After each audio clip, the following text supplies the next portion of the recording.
بسم الله الرحمن الرحیم. اټس می ډاکټر اس اس خان. زما د طرف نه دی ټولو وطنوالو ته د پاکستان د زیږون ورځ مبارک وي.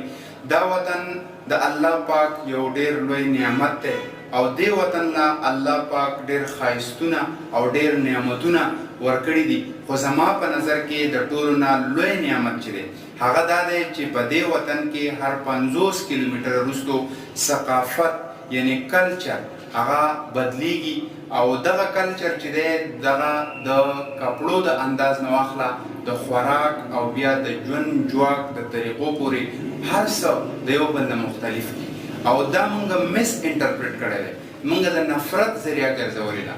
نو زما په دې ورځ باندې دغه پیغام دی چې مونږ د یو بل د ثقافت نه خوندونه واخلو، مونږ یو بل له مینه ورکو او نفرتونه ختم کړو او زمون مشرانو چې د وطن دپاره کومې قربانۍ ورکړي دي چې هغې ته مینه او احترام ولرو.